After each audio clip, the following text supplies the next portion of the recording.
வாழ்வில் வார்த்தை ஊழியங்கள் வழங்கும் இன்றைக்கான இறை வார்த்தை. நம் ஆண்டவர் இயேசு கிறிஸ்துவின் இணையற்ற நாமத்தில் மகிழ்ச்சியோடு உங்களை வாழ்த்துகிறேன். இந்த நாளிலும் கர்த்தர் உங்களை ஆசீர்வதிப்பாராக, அவருடைய பாதையில் நடத்துவாராக. இன்றைக்கான இறை வார்த்தையில் நாம் தியானிக்கின்ற வசனம், ஆண்டவரே யாரிடத்தில் போவோம், நித்திய ஜீவ வசனங்கள் உம்மிடத்திலே உண்டே. யோவான் 6ஆம் அதிகாரம் 68வது வசனம். ஆண்டவரின் வார்த்தைகளின் மகத்துவத்தை, வல்லமையை எத்தனை பேர் அதிகமாக உணர்ந்திருக்கின்றோம்? நமக்கு அது மிகவும் அவசியமானது என்பதை அறிந்திருக்கின்றோம்.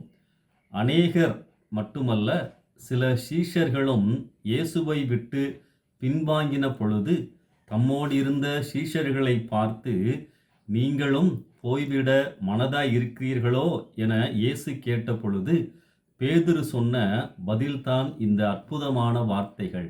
ஆம், ஆண்டவருடைய வார்த்தைகள் நம் ஆவிக்குரிய வாழ்க்கைக்கு மிகவும் அவசியமானவைகள். 1706ஆம் ஆண்டு ஜெர்மனியிலிருந்து சுவிசேஷத்தை சுமந்து கொண்டு வந்தவர்தான் சீகன் பால்க். ஜெர்மானியம், டேனியம், கிரேக்கம், லத்தீன், இபிரேயம் போன்ற மொழிகளிலெல்லாம் அவர் புலமை பெற்றிருந்தார், நன்றாய் அறிந்திருந்தார். தரங்கம்பாடியில் அவர் இறங்கியவுடன் தமிழ் மொழியில் வேதத்தை கொடுக்க வேண்டும் என்ற தரிசனத்தை பெற்றுக்கொண்டார். தமிழை ஆர்வத்துடன் கற்கத் தொடங்கினார். கல்வியும் வேதமும் சில மேல் வகுப்பாரின் உடைமையாயிருப்பதை கண்டார். பாமர மக்களுக்கு எளிய நடையில் நம் வேதத்தை கொடுக்க நினைத்தார், உழைத்தார். சீகன் பால்க் அந்த நாட்களில் திண்ணை பள்ளியில் குழந்தைகளோடு அமர்ந்து தரையில் விரலால் தமிழ் எழுத்துக்களை பயின்றார்.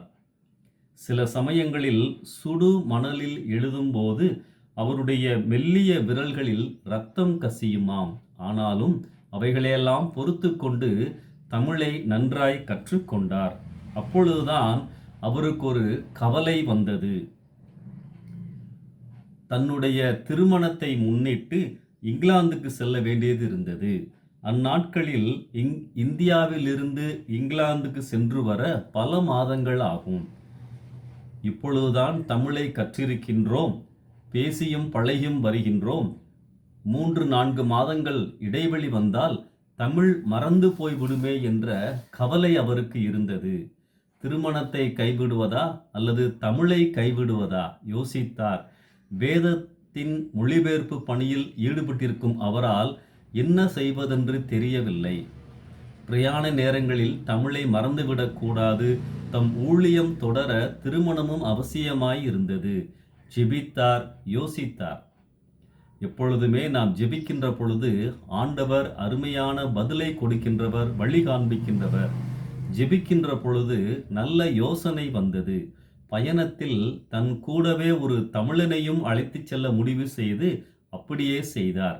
தன் திருமண வரவேற்பின் போது கூட தமிழில் சில வார்த்தைகள் நன்றி சொன்னார் என்று சொல்லப்படுகின்றது. ஆம், இந்த அர்ப்பணிப்பு தான் வார்த்தைகளின் மீது அவருக்கு இருந்த தாக்கம் அவரை செயல் வீரராக உருவாக்கியது. அவரது மொழிபெயர்ப்பு தான் முதலாக தமிழில் அச்சானது. ஆசிய மொழிகளிலேயே முதல் தமிழ் வேதம் அவர் மொழிபெயர்த்ததுதான். பழைய ஏற்பாட்டில் ரூத் வரை மொழிபெயர்க்கும் போது தன்னுடைய 36ஆம் வயதில் 1719ஆம் ஆண்டு சீகன் பால்க் மரித்து விட்டார். அன்பானவர்களே, இன்று நாம் அழகாக, வசதியாக, தெளிவாக ஆண்டவரின் வார்த்தைகளை நம்முடைய தாய்மொழியில் வாசிப்பதற்கு முன்னோடியாக இருந்தது அருமையான சீகன் பால்கின் அர்ப்பணிப்பே. ஆண்டவருக்காக நாம் செய்யும் எந்த ஒரு சிறு காரியமும் வீணாவதில்லை.